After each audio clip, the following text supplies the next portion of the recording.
G'day guys, welcome to a new episode of Bogan'S Guide to Wine. I'm Sampy. And I'm Virtuoso Lurchy. Virtuoso.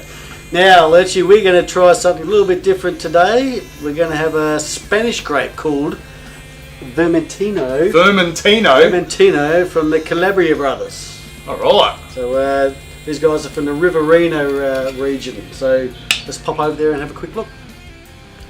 Formerly West End Estate, Calabria Family Wines was established in 1945 by Italian immigrants Francesco and Elizabeth Calabria. Today the company is managed by the third generation of the Calabria family, which now has interests in the Riverina, Hilltops and Barossa Valley wine regions. Calabria Family Wines has a proud history from humble beginnings in the New South Wales Riverina to a leading player of the Australian domestic and international wine markets. In both 2009 and 2010, the company was honoured with the award of Family Business of the Year. Today, Calabria Family Wines exports to 25 countries including the USA, UK, Russia and New Zealand, along with a number of other countries in Asia. With almost 60 employees, 60 acres of premium Barossa vineyards, 12 wine brands and a 15,000 tonne state-of-the-art winery in the Riverina, Calabria Family Wines has a proud history of traditions and innovation that the current generation says inspires their future direction. Bill Calabria, the company's managing director and chief winemaker, has been an inspiration to each and every one of the family throughout their lives. They see the Calabria name on every bottle being a flag bearer of personal involvement, dedication and quality. So there you go guys, that's Calabria Brothers. Let's have a bit of a nudge of this stuff. So Vermintino's got the word vermin in it. I'm liking it already. Yeah, it sounds right up your alley there, mate. Now it looks very light in the bottle here. How's it look in the glass, mate? I haven't got my sunnies up yet. A bit thin on the legs. It's very clear though, isn't it? It's almost yeah. It's almost water. You know, there's just a slight tinge, story of slight yellow tinge there. Yeah, really pale. Legs. And if you look up the meniscus, it's almost clear, which tells you it's going to be pretty light on. Yeah, so against the white table here, it just looks like slightly yellow water.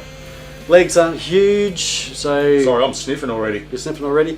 Well, like I said, the legs aren't huge, so it's, I'd imagine it's to be normally 11, 12 sort of percent. I reckon it'd be about that, yeah, 11.5, 12. 11.5, 12%, 12%, so there you go, it's pretty typical of a white. Alright. So let's try this nice little Nose shiny will tell thing. us a bit more. Tropical. It smells... It's like a herbally Sauvignon Blanc. Are you getting that at all? I'm getting like lemongrass, herby, fresh. It's definitely herbaceous. It's really citrus tones to it. It's not as alien as you'd expect, basically. No. Having something that we haven't tried before, because yeah, Vermintino. Like if I've never heard of Vermintino, which I haven't, and I pick it up, I go, well, that's nice. Yeah. I like it. Well, let's see if we Let's have a taste. Yeah.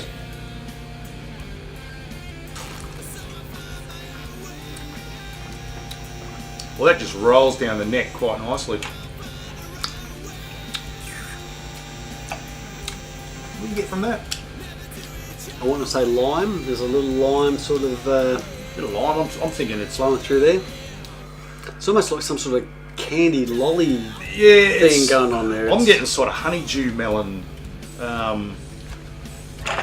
You're reading the back of this. This is did you say this was late harvest? It says late. Is our first? It's a late ripening or something like that. Late ripening. So you'd imagine there's a bit of sugar there to be converted over. So it's not overly sweet. You know, it's not a sweet wine. I'll tell you what. It's a long way off being disgusting. It's Oh geez, no. It's but it's not big either. It's not it's big. got a nice. You could sit on your front porch on a nice hot summer day, just knocking this back, and you'd finish the bottle before you knew what hit you. yeah, I can see that happening. It's I don't want to call it a quaffer. It's not a quaffer. It's a little bit better than a quaffer, but It's just not very complex. It's very simple. simple but delicious. It's light.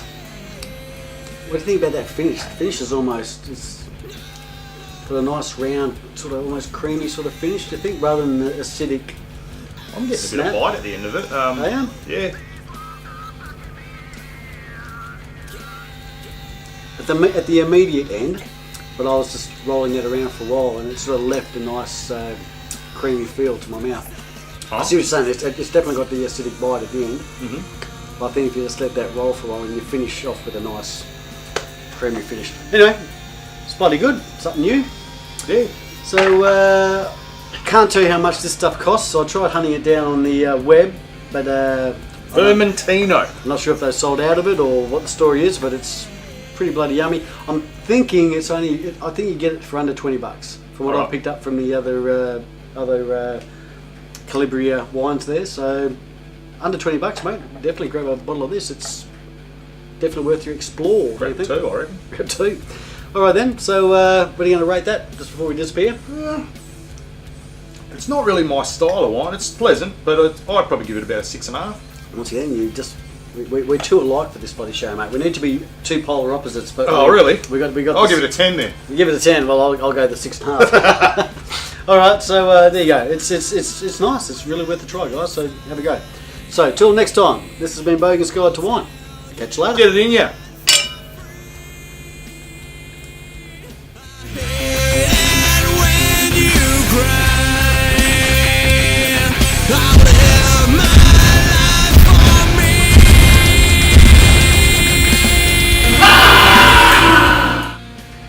Throwing some mafia stuff then, but I thought they're not. Oh, you can. You want to throw it in now while I'm pouring? So don't criticise these boys because they're really good night throwers.